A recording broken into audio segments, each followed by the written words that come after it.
Les pays de l'OTAN ont formé les militaires ukrainiens. On parle là de 50 000 hommes. Et ces gens-là ont été formés sur comment utiliser le matériel moderne de l'OTAN. Voilà le discours qui sort des gens qui encouragent la guerre. Ils ont formé ou en train de former 50 000 hommes. D'autres sont arrivés à terme de leur formation, d'autres sont en train d'être formés. On est en train de former les pilotes, comment piloter les F-16, l'avion Mirage. Emmanuel Macron a déclaré aussi. Bob, bob, bob, bob, bob, tous les jours, bob, bob, bob, bob, bob, tous les jours. Vous pensez que c'est vos élucubrations qui vont faire changer quelque chose. Et les amis, ils se mêlent des pinceaux dans les chiffres eux-mêmes. Donc, comme le mensonge n'a pas de longues jambes, ça les attrape toujours. Ils pensent que nous sommes dans l'ancien monde où ils pouvaient mentir comme ça passe sans toutefois on puisse vérifier. Même dans leurs propres éléments qui nous diffusent, je voulais dire, ils diffusent avec les mensonges à l'intérieur. Les 50 000 Ukrainiens que vous avez formés chez vous vont utiliser quel matériel? La première question. Quels sont les matériels qu'ils vont utiliser? Vous demandez 26 à 30 F-16, donc on a besoin de combien de pilotes? Disons que x3 pour utiliser ces avions-là, si on vous accorde. Et les missiles, une centaine de missiles qu'on vous envoie, c'est pour faire la guerre pendant combien de jours? On vous parle de guerre d'usure, vous avez une centaine de missiles qu'on a dépôt, on a même bombardé le dépôt d'armes. Donc la Russie dit qu'ils ont bombardé là où il y avait ces missiles-là. Il n'y a pas eu un démenti tellement formel dans ce sens-là. L'Ukraine, le président ukrainien fait le tour du monde pour demander les armes. Maintenant, vous formez 50 000 hommes et vous dites qu'il y a 40 000 autres qu'on a formés en Ukraine, vraiment, mais ils seront là pour épauler les 50 000 que l'OTAN a formés. Donc, c'est la guerre entre l'OTAN et la Russie. Et la Russie avait dit clairement cela. Au départ, vous avez dit non, non, non, non, non, non. Mais aujourd'hui, c'est clair, vous ne pouvez pas vous mentir. Vous ne pouvez pas mentir l'opinion internationale. Vous ne pouvez pas continuer à tromper des gens comme d'habitude.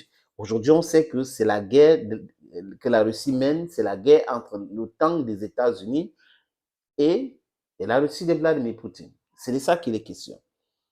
Si on fait l'addition, 50 000 plus 40 000, ça fait 90 000, les amis. Mais ils disent 100 000 hommes. Les 10 000 autres sont où? Les 10 000 autres sont où? Vous dites que vous avez formé 50 000 hommes et que localement, on est en train de former 40 000 hommes à l'Ukraine. C'est 90 000 hommes. Maintenant, ces 90 000 hommes, c'est pour faire quoi? Pour attaquer ou pour faire quoi? Contre une armée forte comme la Russie, qui a aujourd'hui sur le terrain 370 000 hommes dans ce territoire qu'ils ont récupéré. Et l'armée russe n'est pas en train de faire la guerre jusqu'à présent, c'est le groupe Wagner, c'est un groupe paramilitaire contre les mercenaires envoyés par la Pologne, par la Grande-Bretagne, par les États-Unis, par la France. L'autre jour, le président, le directeur du groupe Wagner a montré le cadavre d'un Américain. Donc, vous êtes en train de parler de Wagner en Afrique, Wagner ceci. En Ukraine, vous avez votre armée privée qui est en train de sévir là-bas, qui fait la guerre contre les Russes là-bas. Vous ne parlez pas de ça. Donc, quand ça vient de vous, c'est une bonne chose. Quand ça vient des autres, c'est on va voter, un terroriste et tout ça là. Ce sont toujours des gens qui sont forts dans les incohérences.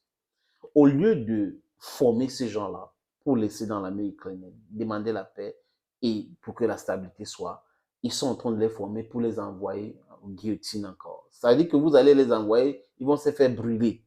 Et vous allez former encore. Il y a eu une première mobilisation. Parce que vous êtes en train de parler des choses, je ne comprends pas. Vous avez fait une première mobilisation. L'armée ukrainienne était combien de centaines d'hommes, de milliers d'hommes? Il y a eu, on a détruit une partie. Complètement, on a détruit cette armée. Vous avez fait une deuxième mobilisation parce qu'on avait interdit aux hommes de quitter l'Ukraine qui pouvaient faire la guerre. Deuxième mobilisation. Troisième mobilisation. Quatrième mobilisation maintenant. Si votre grande contre-offensive ne produit pas les fruits, parce que je devine que ça ne va pas produire les fruits, parce que vous êtes en face de vous, vous avez en face de vous les vrais hommes, un vrai pays. Vous allez faire les mobilisations maintenant où? C'est-à-dire que l'armée de l'OTAN va arriver là-bas, simplement. Pour faire quoi? Pour faire la guerre contre la Russie. Et c'est ça que la France appelle troisième guerre mondiale. Donc, ça sera ouvert maintenant. Il y a des pays de l'OTAN qui ne peuvent pas se défendre pendant 2 semaines. Je parle de la France plus précisément. Et ce sont les experts en France qui avaient dit cela. Mais ils pensent qu'ils font la guerre par procuration et que non, la guerre va s'arrêter en Ukraine. Au fur et à mesure que vous faites monter les enchères, vous envoyez les armes, vous envoyez vos milices privées, vous êtes en train de prolonger la guerre et il suffit d'une petite erreur pour que ça déclenche en quelque chose de très brutal. Et votre continent, c'est un continent brutal. C'est pas moi qui le dis. Nicolas Sarkozy l'a dit, il était auditionné au Parlement, il a dit cela. L'Europe, c'est un continent brutal. La Première Guerre mondiale, la Deuxième Guerre mondiale, les différentes invasions entre eux, Napoléon qui attaque, Pierre le Grand qui gagne et tout, c'est en Europe. C'est en Europe. Vous êtes des brutes. Et comme vous êtes des brutes, vous allez faire votre Troisième Guerre mondiale. L'Afrique, ce n'est pas là. Hein. On va vous accueillir. Les autres continents vont vous accueillir. Ils ne vont pas entrer dedans. Vous allez faire ça entre vous et vous allez vous détruire sauvagement et les choses vont changer. Je pense que s'il y a un Troisième Guerre mondiale, on va sortir de là, ça va tuer automatiquement les instituts de Bretton Woods, que moi j'appelle à tous mes voeux pour que le pays soit libre, parce que ce machin-là est en train de détruire les pays, détruire les économies, et ça pousse les pays à rester dans l'abjecte pauvreté. Et toutes les autres institutions-là, chaos. Comprendre, comme disent les humoristes chez nous. Donc, les amis, je vous suggère de regarder cet élément encore. Des gens qui se mêlent les pinceaux, qui se trompent même en ce qui concerne leurs propres chiffres. On va regarder, et c'est notre devoir de dévoiler les petites erreurs que vous faites sciemment. Ils font ça sciemment. Regardons. Fraîche pour la contre-offensive, c'est notre histoire du jour. 100 000 hommes sont prêts, dont 50 000 qui ont été bien entraînés, formés en Ukraine, en Occident. On fait tout de suite une revue des troupes avec les indispensables de Lucile de Villers. Vous allez comprendre. Bonsoir Lucile. Bonsoir Emmanuel, bonsoir à tous. Alors Kiev met le paquet pour muscler sa contre-offensive. Certains soldats reviennent même d'une formation avec l'OTAN. Oui, le journaliste du journal Le Monde, Emmanuel Greenspan, a pu s'entretenir avec l'un d'eux. Et ce soldat, c'est le commandant d'un escadron de reconnaissance qui revient de 4 mois d'entraînement au Royaume-Uni. Son unité fait partie d'une galaxie d'autres unités dépendant en toute discrétion du commandement opérationnel ukrainien. En d'autres mots, c'est une unité quasiment secrète créée en amont de la contre-offensive et qui a bénéficié de l'entraînement de l'OTAN. Et voilà ce qu'il raconte. Au Royaume-Uni, nous avons été entraînés à nous servir de systèmes complexes de guerre électronique et de renseignement aérien. Nous nous entraînions sur des appareils possédant des systèmes de brouillage très perfectionnés, leur permettant de voler sans être neutralisés par les systèmes anti-drones russes. De ce propos, on comprend deux choses. On comprend d'abord qu'ils ont été formés au matériel de pointe, aux armes les plus précises fournies à l'Ukraine, mais aussi qu'ils ont été formés à la stratégie militaire des armées modernes. L'objectif est de pouvoir confronter à l'armée et de pouvoir se confronter à l'armée russe, dont la stratégie a été étudiée, analysée, décortiquée par les spécialistes de l'OTAN. Donc, ils ont étudié cette formation, l'armée russe et les Russes n'ont pas à l'avoir suivi 20 nouvelles nouvelles brigades de 3 à 5 000 membres chacune, selon les sources ukrainiennes avec lesquelles le Monde a pu s'entretenir. Cela représente en tout 50 000 hommes qui vont être très bientôt à la pointe de la contre-offensive. 50 000 hommes répartis en sections blindées et motorisées, aéroportées, dont des parachutistes ou encore en infanterie de la marine. Et ça, c'est sans compter sur les volontaires qui ont été recrutés en février dernier. Oui, les 40 000 volontaires que Kiev forme depuis le mois de février. Eux sont répartis en 9 brigades et chacune d'entre elles a un nom qui vise à impressionner l'ennemi et même une devise.